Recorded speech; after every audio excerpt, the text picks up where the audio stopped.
Bismillahirrahmanirrahim. Alhamdulillahirabbil alamin. Wa bihi nasta'in ala umuri dunya waddin. Allahumma salli wa sallim wa barik ala habibir rahman wa sayyidil akwan al-hadir ma'a man salla alaihi fi kulli zaman wa makan wa ala alihi wa sahbihi wa tabihi bi ihsan. Rabbi shrah li sadri wa yassir li amri wa hlul 'uqdatam min lisani yafqahu qawli. Subhanaka la ilma lana illa ma 'allamtana innaka antal alimul hakim wa la hawla wa la quwwata illa billahil aliyyil azim. Ilahana anta maqsudana wa ridhaka matlubana a'tina mahabbataka wa ma'rifatak wa sallallahu ala sayyidina Muhammad wa ala alihi wa sahbihi wasallam walhamdulillahi rabbil alamin. Muslimin dan muslimat rahimakumullah. Assalamualaikum warahmatullahi wabarakatuh. Alhamdulillah, syukur kita pada Allah SWT dipertemukan kita dalam pengajian mengenai puasa Ramadan, iaitulah hari ini hari Ahad, yang dimana kita hari ini masuk hari ke-10 pengajian kitab, iaitu yang dinamakan dia Marhaban Ya Ramadan, kitab yang telah ditulis dan disusun oleh Sayyid Muhammad Amin Al-Idrus, seorang daripada Ahli Bait, dan beliau adalah murid yang terunggul di sisi seorang ulama besar di kota Madinah Munawwarah, iaitulah Al-Habib Al-Alim Al-Allama Al-Faqih Habib Zain bin Semit. Beliau kedua-duanya masih lagi hidup di kota bumi Madinah Munawwarah yang diberkati oleh Allah Ta'ala. Maka marilah sama-sama kita mulakan pengajian kita ini dengan kita hadiahkan Fatihah kepada kedua-dua guru kita. Semoga Allah Ta'ala tinggikan darjat mereka, merahmati mereka dan juga melimpahkan keberkahan ilmu mereka kepada kita. Ala hadinatus salihah ila hadratin Nabi Sayyidina Muhammad sallallahu alaihi wasallam. Al-Fatihah. A'udzubillahi minasyaitonir rajim. Bismillahirrahmanirrahim. Alhamdulillahirabbil alamin arrahmanir rahim. Iyyaka na'budu wa iyyaka nasta'in. Siratal ladzina an'amta 'alaihim ghairil maghdubi 'alaihim. Ya, dalam pelajaran kita semalam kita sudah pun membicarakan tentang beberapa masalah-masalah dalam puasa. Antaranya kita telah bicarakan tentang bagaimana kalau sekiranya seorang isteri nak puasa sunat mesti dapat izin suami kalau sekiranya suaminya masih dalam negeri. Melainkan kalau suami itu musafir, tidak ada dalam negeri, bolehlah si isteri itu puasa sunat tanpa izin suami. Kita juga telah bicarakan tentang masalah orang yang nak membatalkan puasa sunatnya. Dia sudah jatuh niat nak puasa sunat, tetapi dia kemudian bertukar fikiran nak batalkan dia. Hukumnya harus, tapi makruh kalau tanpa uzur dalam mazhab Syafi'i. Tapi dalam mazhab Hanafi tak boleh. Dia wajib qada kalau dibatalkan. Tapi dalam mazhab Syafi'i tidak wajib mengqadakannya kalau dia membatalkan puasa sunat. Ya, begitulah dia para jemaah sekalian tentang beberapa masalah-masalah di dalam pengajian kita semalam. Maka dalam pengajian kita malam ini pula kita menyambung lagi dalam beberapa masalah yang di muka surat 86 dari kitab yang tersebut tadi, iaitu berkata Tuan Pengarang kita Al-Sayyid Habib Muhammad Al-Amin Muhammad Amin rahimahullah ta'ala wa nafa'anallahu bikum fid daraini amin. Soalan, bagaimanakah hukum sahur dan bagaimanakah hukumnya jika ditinggalkan? Bagaimanakah hukumnya jika bersahur sebelum masuk jam 12 malam? Ini biasalah ya. Ada orang dia tak nak bangun sahur. Malas lah. Aku nak tidur ni, nanti aku makan sahur dulu. Ini pun biasalah. Ada orang tak nak sahur terus. Jadi apa hukumnya? Jawapan kita, hukum sahur adalah sunat. Jadi sunat tu dibuat dapat pahala, ditinggalkan tak berdosa. Jika ditinggalkan hukum puasanya, hukum puasa tetap sah. Masuk waktu sahur itu ialah setelah melewati pertengahan malam, selepas setengah malam. Yang lagi baik ialah di akhir malam, ya. Dan jika dikerjakan sebelumnya, mana sebelum 12 malam, waktu nak tidur dia makan sahur dulu, maka tidaklah dia mendapatkan pahala sahur. sahur. Itu bukannya sahur, itu nama midnight dinner. Maaf tuan-tuan ya. Jadi sahur tu dilepas setengah malam. Yang baik sekali ialah di akhir malam. Jadi itulah dia, kalau kita nak makan sahur, kita lambatkanlah dia supaya dapat kita barakah sahur. Tasaharu fa inna fis sahuril barakah, kata Nabi. Bersahurlah kamu kerana dalam makan sahur itu ada barakah.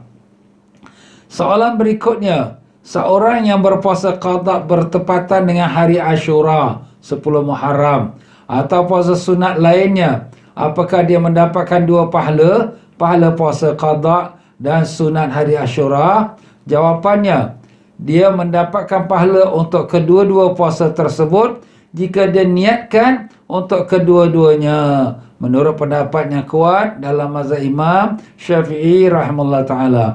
Ini orang yang nak puasa qada dan puasa sunat dalam satu hari. Ini sebagai contoh dia tadi sebutkan, iaitu kita puasa qada Ramadan. Dalam masa sama kita pun nak puasa sunat hari Ashura. Puasa sunat hari Ashura tu sunat. Jadi pada tanggal 10 Muharram. Jadi dia pun niat besok aku niat puasa qada Ramadan dan puasa sunat hari Ashura. Dua niat untuk satu hari. Boleh ke? Dalam mazhab Syafi'i boleh, sah. Dan kedua-dua dapat, dua-dua hari tu dia mendapatkan pahala keduanya. Jadi dapat pahala qada dan juga dapat pahala puasa hari Ashura. Ini pun boleh juga kita terapkan pada puasa Syawal.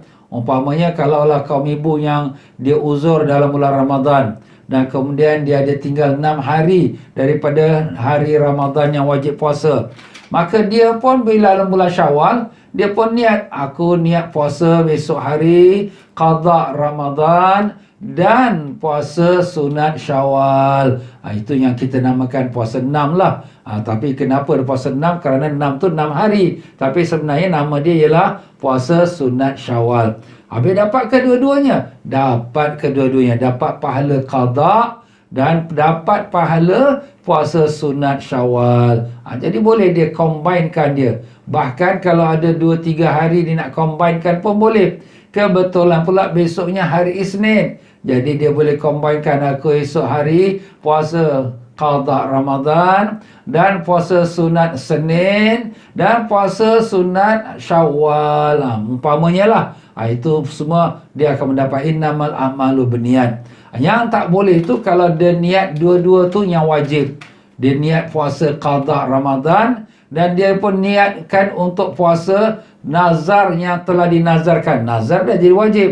Itu dua wajib tak boleh. Tapi kalau satu wajib dengan sunat, beberapa sunat pun tak mengapa. Itulah diharuskan dalam mazhab Imam Syafi'i rahimahullah ta'ala.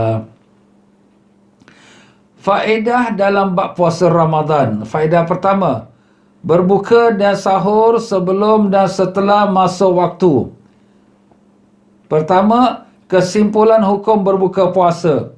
Jika seseorang berbuka puasa dengan dasar ijtihad, maknanya dengan usaha mencari khabar apakah telah masuk waktu maghrib ataupun tidak, kemudian terbukti bahawa buka puasanya sebelum masuk waktu maghrib atau setelah masuk waktunya, maka perincian hukumnya adalah sebagai berikut. Jadi ini orang ini dia buka puasa atas dasar ijtihad. Ijtihad tu apa? Bersungguh-sungguh untuk mendapatkan keyakinan apakah sudah masuk waktu maghrib ke tidak ni. Kalau masuk waktu, nak buka lah puasa. Jadi dia pun atas dasar ijtihad meyakini bahawa sudah masuk waktu maghrib, dia pun berbuka puasa. Ini mungkin dia duduk di tempat yang tidak ada perhubungan televisyen ke ataupun radio ke, atau tak ada dia punya waktu jadual maghrib tu pukul berapa. Ialah mungkin pendalaman dia. Tak mustahil juga berlaku pada diri kita. Kalau kita musafir di sesebuah negeri yang kita pun tak tahu waktu maghribnya pukul berapa. Jadi kita berkeyakinan, nampak dah gelap dah ni. Dah masuk maghrib. Kita keyakinan demikian. Tetapi ternyata kita belum lagi masuk maghrib. Dah buka dah ni. Kemudian dapat berita belum masuk maghrib. Ataupun sudah dapat berita dia sudah memang masuk maghrib. Apa dia punya kesimpulan hukumnya? Kesimpulannya, Yang pertama, jika terbukti bahawa dia berbuka puasa setelah masuk waktu maghrib, maka hukum puasanya adalah sah. Memanglah tak apalah, dia buka puasa pun memang dah masuk maghrib, sahlah puasa dia. Tetapi jika terbukti bahawa dia berbuka puasa sebelum masuk waktu maghrib, atau tidak terbukti apakah telah masuk maghrib atau belum, maka hukum puasanya adalah sebagaimana berikut. Jadi kalau terbukti dia buka puasa tadi belum masuk maghrib sebenarnya, ataupun dia sampai akhirnya pun dia tak tahu dia betul ke dia buka puasa tu dah masuk maghrib ke belum pun, dia masih belum tahu. Kenapa? Sebab dia hanya dasar ijtihad, keyakinan saja. Maka apa dia punya huraian? Menurut pendapat yang kuat dalam mazhab Imam Syafi'i rahimahullah ta'ala, hukumnya adalah tidak sah dan wajib untuk qada puasa hari bagi hari tersebut. Nampak tak sah. Kenapa? Sebab dia tak dapat dibuktikan. Dah masuk maghrib tu awak puasa, awak buka tu tak tahu lagi terbukti ke lepas dah masuk maghrib ke belum, tak tahu lagi. Tak ada terbukti, ataupun terbukti belum lagi masuk maghrib. Jadi kata dalam mazhab Syafi'i, puasa dia tu batal, wajib dia qada. Jadi sebab tu kalau kita di tempat yang kita foreigners lah, kita ni orang dagang, orang datang satu negeri, kita tak tahu waktu maghribnya. Sebab tu bagusnya kalau kita ada jam yang ada menunjukkan waktu solat di seluruh dunia. Dia biasa jam tu namanya jam fajar ataupun jam kiblat, ya. Boleh, ataupun kita punya handphone kita ada letakkan waktu solat di negeri satu dunia. Itu bagus tu, dapat membantu. Tapi andai katalah kita tak ada semua alat tersebut, jadi timbullah persoalan ini. Apa hukumnya? Hukumnya tak sah, puasa dia tu batal, wajib qada. Jadi kalau macam tu, biar kita lambatkan sikit. Kita nak buka puasa, kita lambatkan, jangan cepat-cepat. Ini pun termasuk juga kalau sekiranya kita dalam penerbangan daripada Singapura ke Malaysia ke mana, kita nak pergi ke umrah. Dalam perjalanan terbang kita tu, dah masuk maghrib ke belum ni? Kita pun tak tahu, lambatkan sikit tak apa. Biar betul-betul kita confirm, dah gelap lah ni. Dah maghrib dah, garanti dah maghrib dah gelap dah. Tapi kalau baru nampak ramai-ramai sikit, macam matahari tenggelam, dah tenggelam ke belum? Dah tenggelam belum? Kalau boleh janganlah, ya. Ataupun tanya pada kapten. Kapten lebih tahulah sebab dia nampak lebih luas akan pemandangan matahari itu. Kenapa mazhab Syafi'i berkata demikian tidak sah? Kerana bersandarkan pada sepotong hadis daripada Asma binti Abi Bakar Siddiq radhiyallahu anhuma berkata, kami berbuka puasa di zaman Nabi sallallahu alaihi wasallam pada hari yang mendung. Kemudian tampak, zahirlah sinar matahari. Jadi zaman Nabi berlaku hari mendung, jadi tak nampaklah matahari itu tenggelam. Jadi mereka pun berbuka puasa dengan keyakinan dah waktu maghrib. Tiba-tiba mendung tu pun berlalu dan nampak matahari. Kita ni belum lagi maghrib. Maka dikatakan kepada Hisham, maka apakah kalian diperintahkan untuk qada? Dia menjawab, wajib untuk qada. Nampak di sini dari diperintahkan wajib untuk qada, ya. Jadi begitulah dalam mazhab Imam Syafi'i. Menurut pendapat Imam Muzni ini seorang ulama yang unggul di dalam mazhab Syafi'i, ya. Beliau juga salah seorang ulama terkemuka di awal-awal zaman Imam Syafi'i rahimahullah ta'ala. Dan Imam Ibn Khuzaimah, hukum puasanya adalah tetap sah. Ini dua imam ni. Tapi sebagaimana kita dalam mazhab Syafi'i dan juga mana-mana mazhab pun, kita berpegang pada qaul jamhur. Jamhur tu apa? Majority, ya. Jadi kalau majority ulama mengatakan batal, itulah jadi pegangan kita. Melainkan kalau ada daruratnya, keperluannya, baru kita boleh pegang pada satu dua pendapat ulama yang ada memberikan pendapat yang berbeza. Kesimpulan hukum makan sahur. Jika seorang makan sahur, kemudian terbukti bahawa sahurnya sebelum azan subuh atau setelah azan subuh, maka perincian hukumnya adalah sebagai berikut. Ini orang makan sahur pula. Jadi kalau tadi orang berbuka, ni sekarang orang makan sahur. Jadi kalau dia makan sahur dengan dalam keadaan dia tak tahu dah masuk subuh ke belum, tapi dia yakinlah ini belum lagi masuk subuh, maka dengan itu dia pun makan sahur. Apabila dia makan sahur, ternyata memang betul belum lagi masuk subuh, atau sampai akhirnya pun dia tak tahu, tak ada buktinya, dah masuk subuh ke tidak yang tadi aku makan sahur? Jawapannya, jika terbukti bahawa sahurnya sebelum masuk waktu subuh, atau tidak terbukti apakah telah masuk subuh atau belum, puasanya adalah kira sah. Jadi dia dah makan sahur, dia pun ternyata, aku punya sahur tadi, alhamdulillah belum masuk subuh lagi. Padahal dia tadi cuma dia agak yakin saja. Ataupun sampai akhirnya pun dia tak tahu dah subuh ke belum kita tadi makan sahur, tak tahulah, tak ada berita. Jadi kira-kira puasa dia tu sah, sebab dia dihukum di atas hukum asal. Hukum asal tu macam mana? Asal dia tu waktu malam, memanglah makan sahur waktu malam. Waktu malam memang boleh makan minum, harus. Jadi dia atas hukum asal, dia boleh makan minum, dia makan minum selagi dia belum timbul yakin dah masuk subuh. Jadi macam tu, itu hukum asal. Dan kalau jika terbukti bahawa sahurnya setelah masuk waktu subuh, maka hukum puasanya adalah sebagai berikut. Ini sekarang terbukti dah lepas makan sahur semua, barulah tahu kita makan sahur ni dah masuk subuh.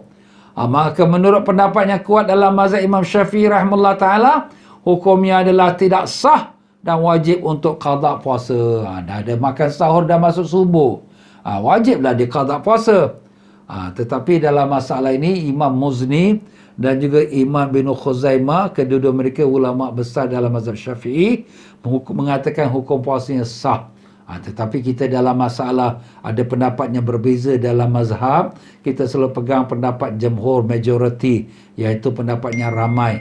Jadi dalam ikut pendapat ramai ini dalam mazhab Syafi'i, mengatakan kalau kita makan sahur dalam kita merayakini belum subuh, tapi selepas itu ternyata sudah subuh sebenarnya kita makan sahur, maka itu puasa tak sah, wajib diqada. Cuma walaupun dia tak sah, tapi dia wajib imsak. Imsak tu apa? Menahan diri daripada makan minum, macam orang puasa. Dan dia diberi pahala kerana dia pun tak sengaja. Tapi dia wajib qadakan puasa dia itu. Faedah yang kedua, hukum menggunakan obat mata ketika puasa. Ni kita sakit mata lah ya. Jadi kita nak pakai obat mata, titiskan kat mata kita. Macam mana ni? Batal tak puasa? Menggunakan obat mata bagi seorang yang sedang berpuasa wajib atau puasa sunat, hukumnya adalah dibolehkan dan tidak batal puasanya. Tak batal. Boleh pakai obat mata dalam masa sedang kita berpuasa. Meskipun obat tersebut terasa di dalam kerongkongnya. Walaupun terasa, obat tu macam masuk dalam kerongkong kita. Alamak, aku punya obat ni masuk dalam kerongkong. Tak batal juga.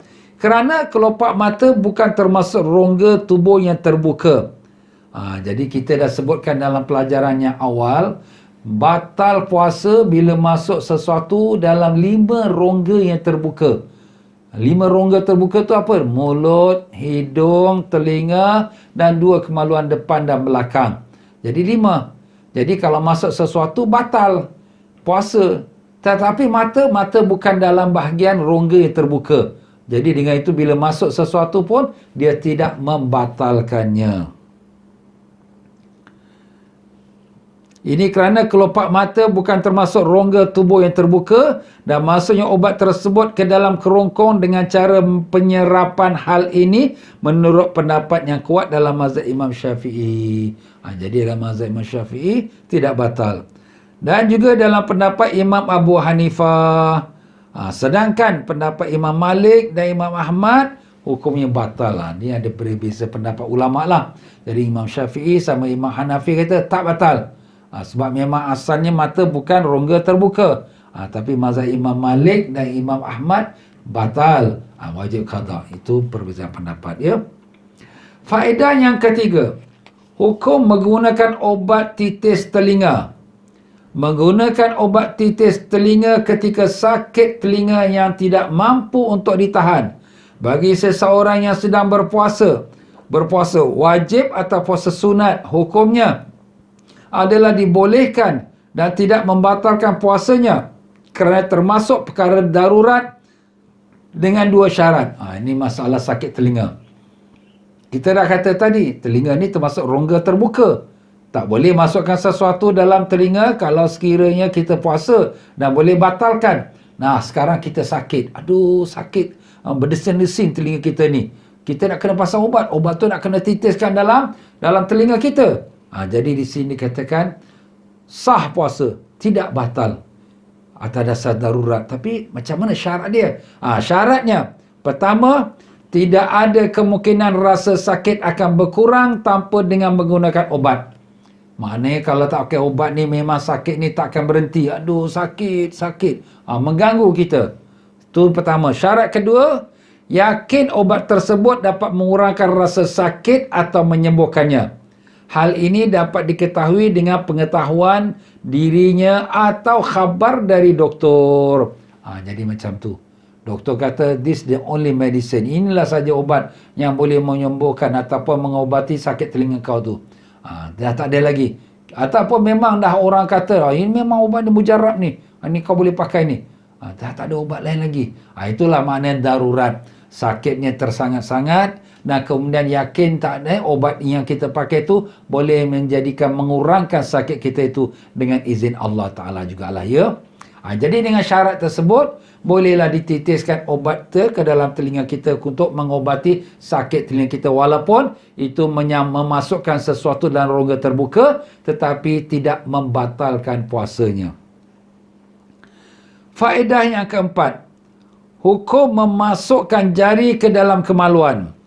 Jika seorang doktor memasukkan jarinya ke dalam kemaluan seorang pesakit ketika melakukan pemeriksaan, sedangkan si pesakit sedang berpuasa wajib atau puasa sunat, maka hal tersebut hukumnya adalah dapat membatalkan puasanya dan wajib bagi dirinya untuk menahan diri dari makan minum sampai azan maghrib, dan juga wajib baginya untuk qada puasa tersebut.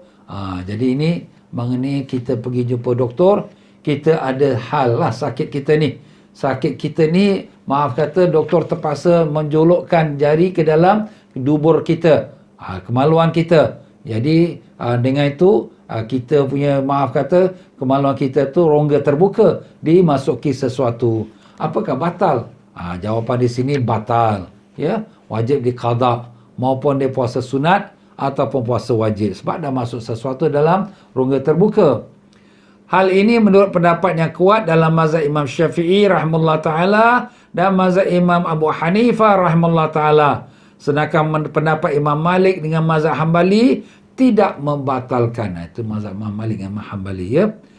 Kerana masuknya jari ke dalam kemaluan bukan termasuk perkara-perkara yang membatalkan puasa. Jadi dalam mazhab Imam Malik dengan Imam Maliki dan Hambali, tidak membatalkan puasa jika masuk sesuatu dalam kemaluan. Jadi itu dalam mazhab mereka.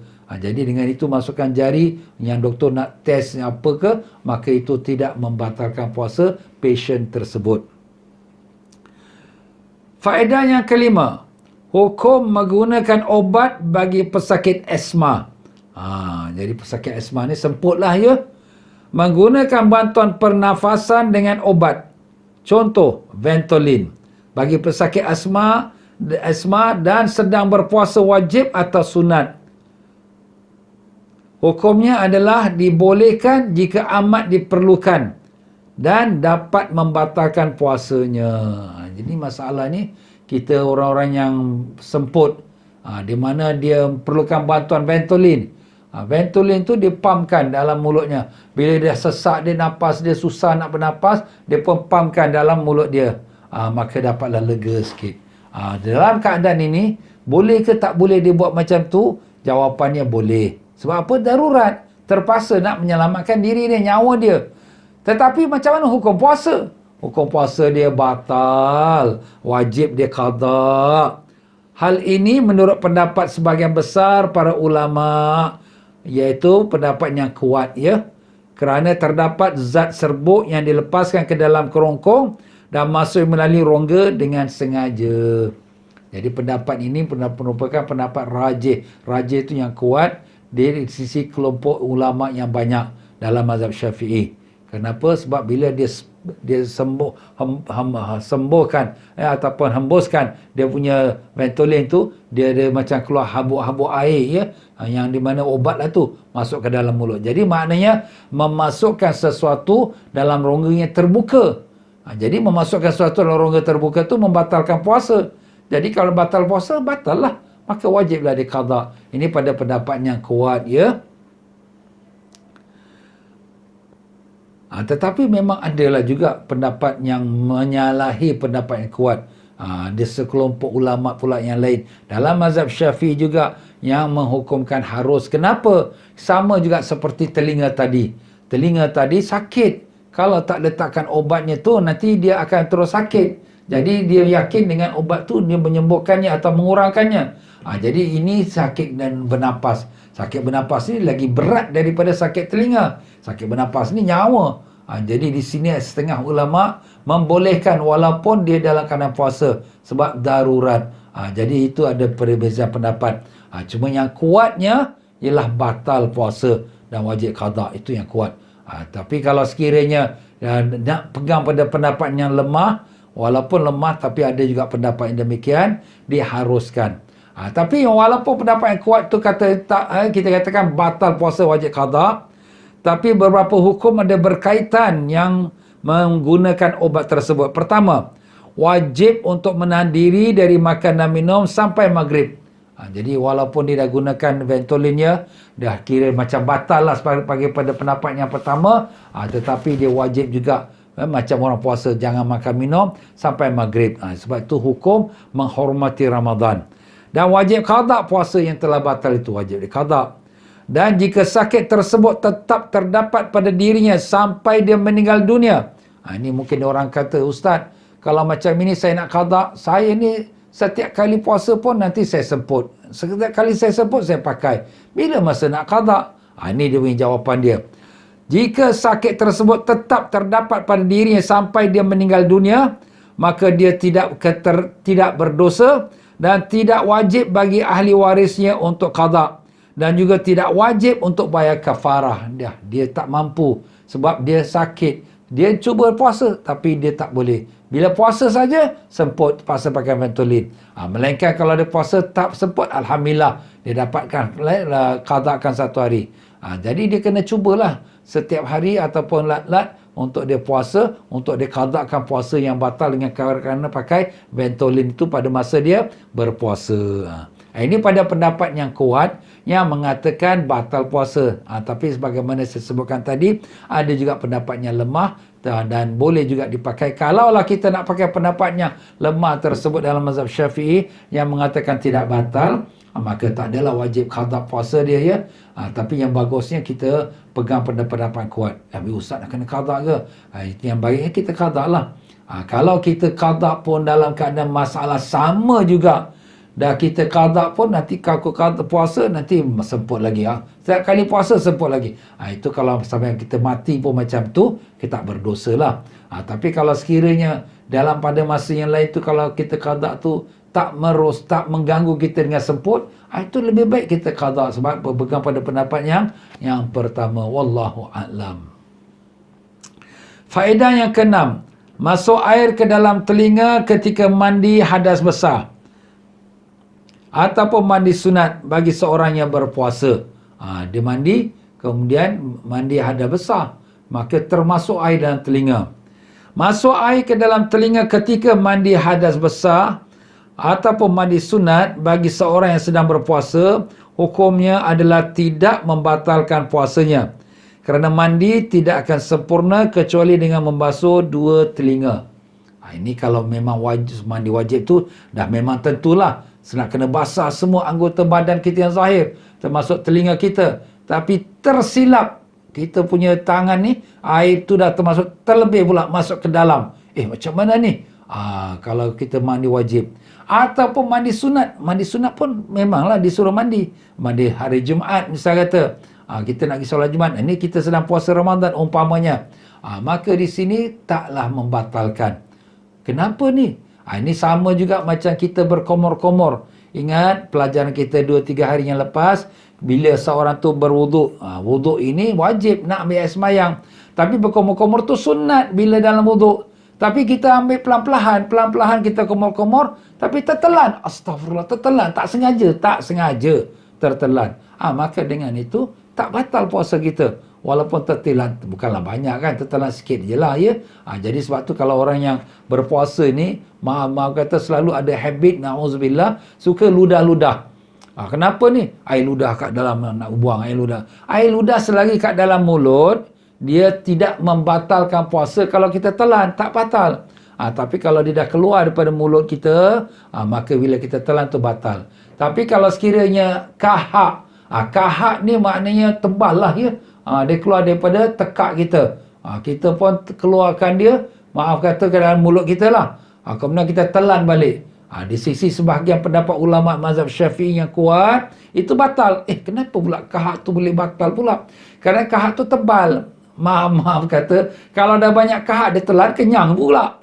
Boleh ke kenyang? Allahualam. Tapi kalau dah banyak, tak mustahil. Jadi itu antara pendapat-pendapat ulama kita lah. Jadi kalau boleh, kalau kahak tu kita buang. Tapi kalau bukan kahak tu, air ludah kat dalam mulut tu, tak perlu kita buang-buang. Ada orang suka ludah-ludah ya dalam bulan puasa. Itu tak baguslah habit tu ya. Ya, faedah yang ketujuh. Hukum menggunakan kosmetik ketika berpuasa. Ini kosmetik pula ya. Tadi kelah dia ambil wuduk, dia mandi ada besar. Menggunakan alat kosmetik bagi seorang wanita yang sedang berpuasa wajib atau sunat, hukumnya adalah boleh dan tidak membatalkan puasanya kerana hanya sekadar pada bahagian luar, iaitu kulit tubuhnya. Tapi yang lebih utama tidak menggunakan alat kosmetik kecuali setelah terbenam matahari. Dah buka puasa lah. Ini disebabkan pertama, dikhawatirkan akan menimbulkan syahwat atas dirinya atau orang yang memandangnya, dan tidak sesuai bagi seorang yang sedang dalam beribadah.